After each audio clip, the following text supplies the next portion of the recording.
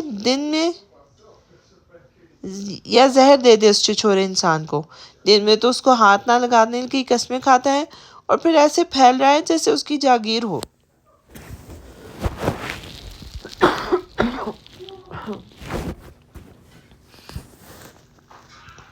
بغیرت انسان، ہٹو پیچھے۔ اب ہمت جواب دے گی تھی تو گھبرائی تھی۔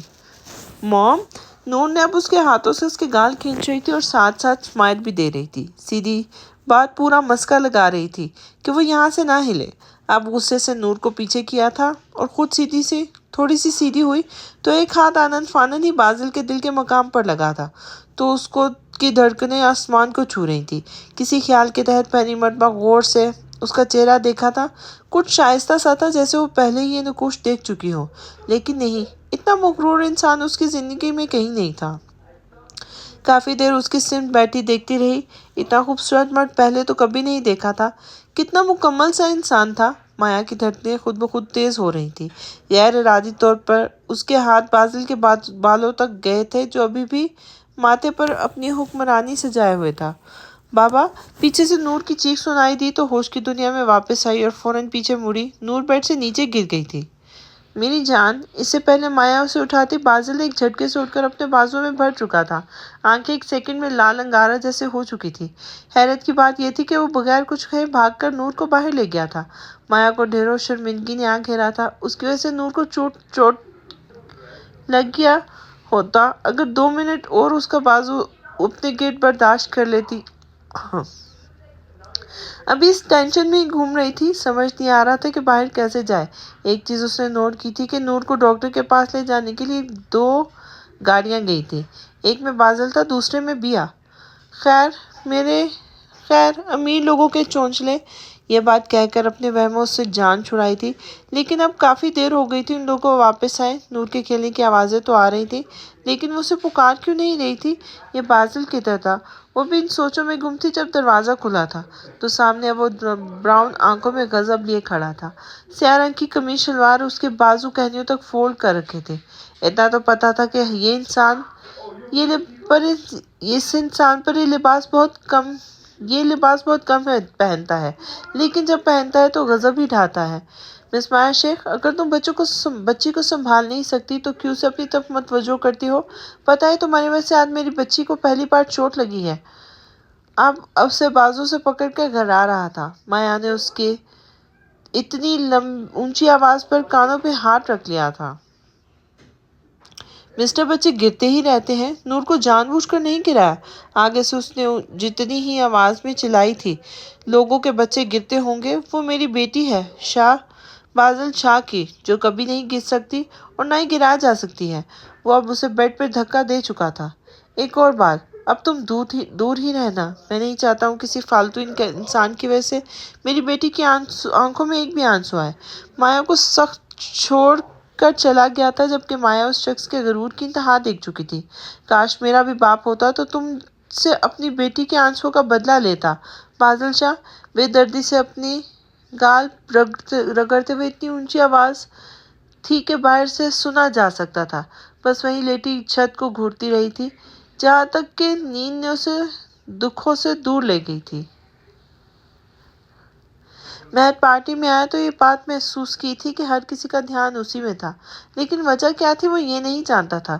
سر ڈرنک کسی لڑکی کے بات پر پیچھے ہوا تو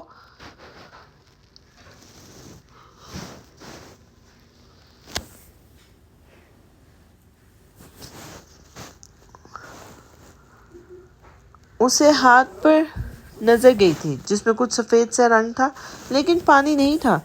میں نہیں پیتا، سمجھ چکا تھا کہ کوئی جوس نہیں ہے بلکہ شراب ہے، اس لیے بغیر لگی پٹی کے جواب دیا تھا۔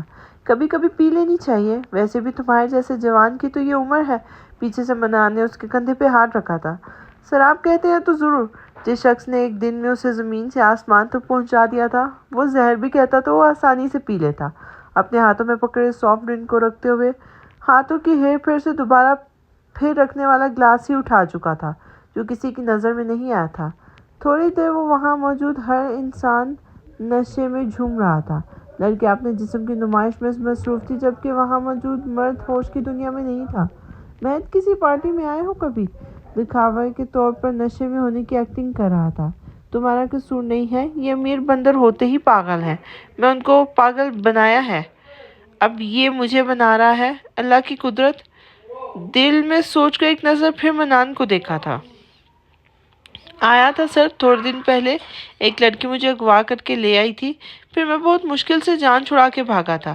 اب وہ اتنا بھی پاگل نہیں تھا کہ اپنی میڈم کو پھنسا دیتا۔ لڑکی کون تھی؟ بڑی حیرت کی بات ہے، تم جیسے کڑیل جوان کو اغوا کر کے لے گئی، وہ ابھی بھی اسے سر چکلوانے کے چکر میں تھا۔ پتہ نہیں کون تھی سر، لیکن اس نے بعد میں مجھے مارا، بہت کوئی خدا کا بندہ مجھے گھر چھوڑ گیا ورنہ مجھے مار ہی دیتی۔ ایک گھونٹ سافٹ ڈرنک کا اپنے اندر انڈیلتا وہ اپنے جان بوجھ کر نشے میں جھومتا دوسری طرف کو چل دیا تھا۔ لے کر کہاں گئی تھی وہ لڑکی تمہیں؟ اس کو پیچھے کندھے سے پکڑ کر اپنی طرف متوجہ کیا تھا۔ ابے کون سی لڑکی؟ اس کا گریبان پکڑ کر جھول رہا تھا۔ وہی جو بنتی تو بہت ہے پر ہے مست مال۔ آنکھیں دبا کر پھر سے اس کی یادداشت واپس لانا چاہیے تھی۔ میں نے ایک زور کا گھونسا اس کی گردن پر مارا تھا۔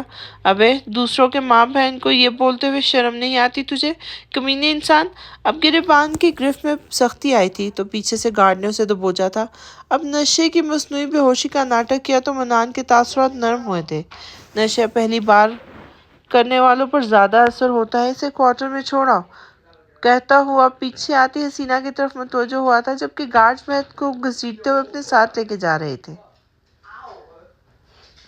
آپ کی مسز کا بلڈ بہت زیادہ بہہ چکا ہے، سر پر گہری چوٹ بھی بہت گہری ہے، اس لیے جلدی ہوش میں نہیں آئیں گی۔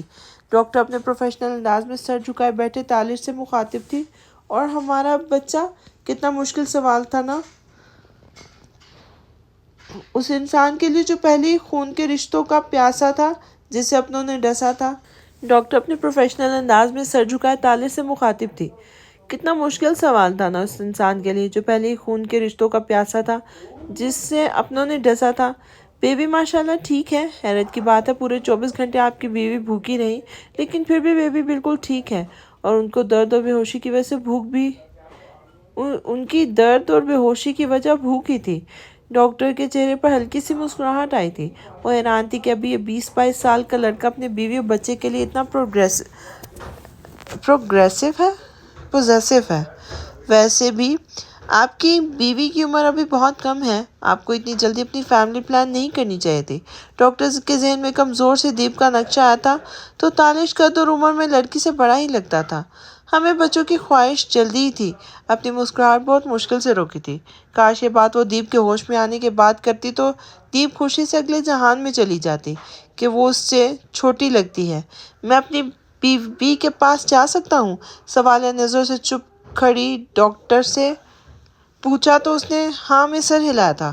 تھوڑی دیر بعد اپنے رب کا شکر ادا کرنے کے بعد وہ دیپ کے پاس بیڈ پہ بیٹھا ہوا تھا جس کے سر پر پٹی لگی ہوئی تھی اور چہرہ زرد پڑ رہا تھا۔ ویسے چھوٹے نمونے، تم نے میری بیوی کو بہت تنگ کر دیا ہے۔ کیسی کمزور ہو گئی ہے میری دیپ تمہاری وجہ سے۔ ایک ہاتھ سے چھوٹے سے وجود کو محسوس کرنے کی کوشش کی اور شاید ہی ڈانٹ بھی رہا تھا۔ ساری رات جگانے کی وجہ سے اب سر بھاری ہو رہا تھا اور وہی بیڈ کے ساتھ ٹیک لگائے میں آنکھیں موند گیا تھا۔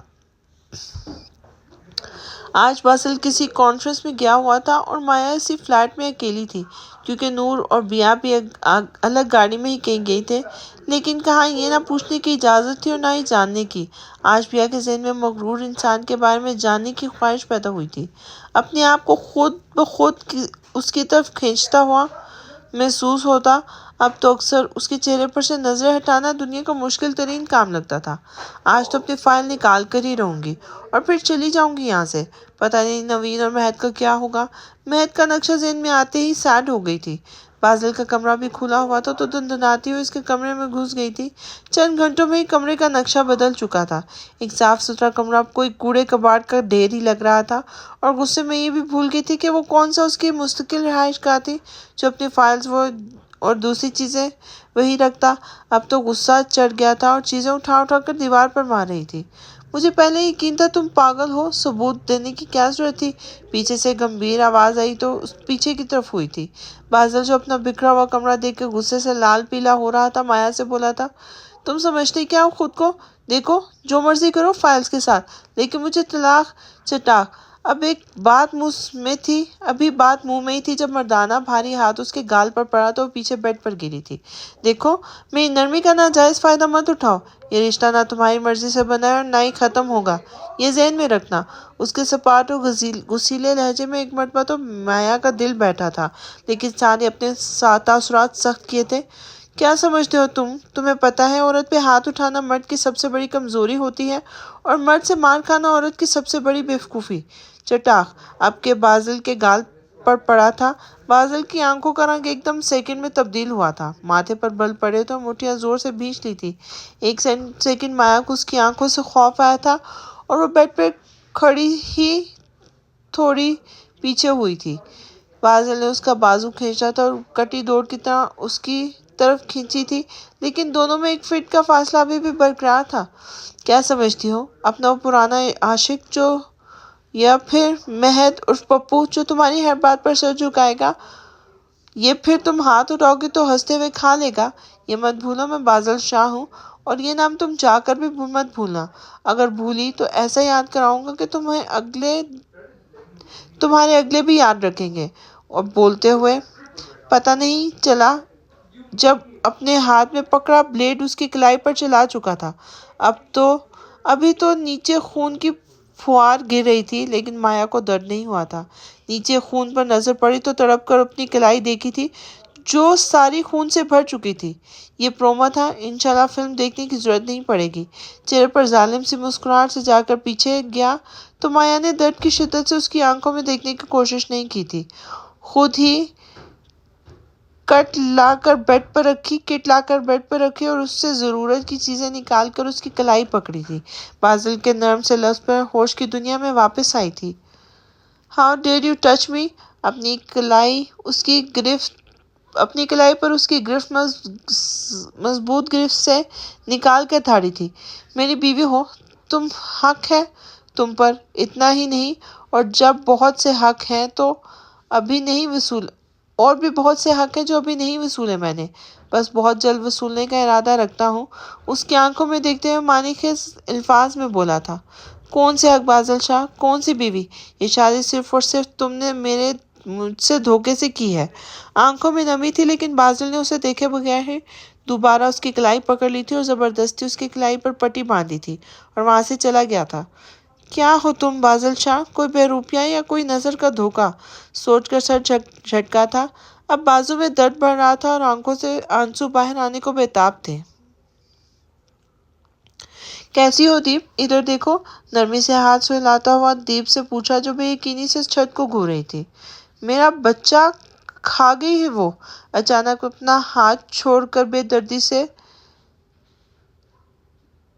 کینولا اتار دیا تھا۔ دیپ ہمارا بچہ ٹھیک ہے۔ آگے بڑھ کر اس کا سر اپنے سینے پر رکھا تھا۔ نہیں، تم ساتھ تھے؟ تم بھی کھا گئے؟ میں کیا کہوں گی اپنے شوہر سے؟ روتی ہوئی اسے پیچھے دھکیل کر بولی تو تالش بے یقینی سے اسے دیکھ رہا تھا۔ دیپ، میں ہوں تالش، اس کا چہرہ تھام کر بولا تھا۔ نہیں، تم مجھے مارو گے؟ میرا تالش ایسا نہیں ہے، وہ مجھے ڈھونڈ رہا ہوگا۔ وہ چڑیل کھا گئی میرا بچہ۔ اپنے بال کھینچ رہی تھی۔ تالش 2 قدم پیچھے ہوا تھا۔ اس کا شور سنتے ہی اسٹاف میں سے ڈاکٹر، نرس اندر آئے تھے۔ شاید شدید صدمہ لگا ہے، ان کی ایسی حالت میں ہو جاتا ہے۔ موت کو قریب سے آتا دیکھ کر آئی ہے، اس لیے تھوڑا ٹائم لگے گا۔ ڈاکٹر نے باہر بیٹھے تالش کے کندھے پر ہاتھ رکھا تھا۔ میں سمجھ سکتا ہوں۔ چند آنسو ٹوٹ کر اس کی گال پر گرے تھے۔ کون تھا اس کے پاس؟ نہ ماں، نہ باپ، نہ بھائی، اور بیوی کو پہچاننے سے انکاری تھی۔ صبر کا پلو اس کے ہاتھ سے چھوٹ چکا تھا۔ انہیں آپ کے اس وقت بہت ضرورت ہے۔ ان کے ذہن سے نکالنا ہوگا کہ اس کا بچہ اب نہیں ہے۔ یہی بات سب سے زیادہ صدمے کا باعث ہے۔ اسے پروفیشنل انداز میں بول کر وہ آگے چلی گئی تھی تو اپنی آنکھوں کو خود ہی صاف کرنے کے اٹھا تھا۔ اپنا سہارا خود کو ہی بنانا تھا، اپنے بچے کے لیے، اپنی جان سے عزیز بیوی کے لیے۔ اتنی سی عمر میں کون سا غم تھا جو اس سے چھپا ہوا تھا؟ ٹوٹنا اور بکھرنا تو بنتا تھا۔ وہ لڑکی با کردار ہے تالش، تم کیوں نہیں سمجھ رہے؟ پتہ نہیں اس رات کس کے ساتھ بھاگ گئی اور اب تمہیں میرے خلاف کرنے کے لیے بستر پر لگ گئی ہے۔ وہ بولتی جا رہی تھی جبکہ تالش کی مٹھیاں سختی سے بھیجی ہوئی تھی، آنکھیں لال انگارہ ہو رہی تھی، چہرے سے تاثرات تن چکے تھے۔ امی، میں آپ کو ماں سمجھتا ہوں۔ یہ نہ ہو کہ ایک بیٹا مجبور ہو کر اپنے ہاتھ پر گرفت کھو دے۔ نظریں اب بھی نیچے کیے جبکہ لفظ بہت چھپا چھپا کر کہتے اور ان کا مفہوم بھی واضح تھا۔ کیا کہا؟ اب تم ایک طلاق یافتہ بد کردار؟ پتہ نہیں ایسی کیا بات ہو گئی جو نکاح کے 10 منٹ بعد ہی اس کے منہ پر طلاق مار کر چلے گئے۔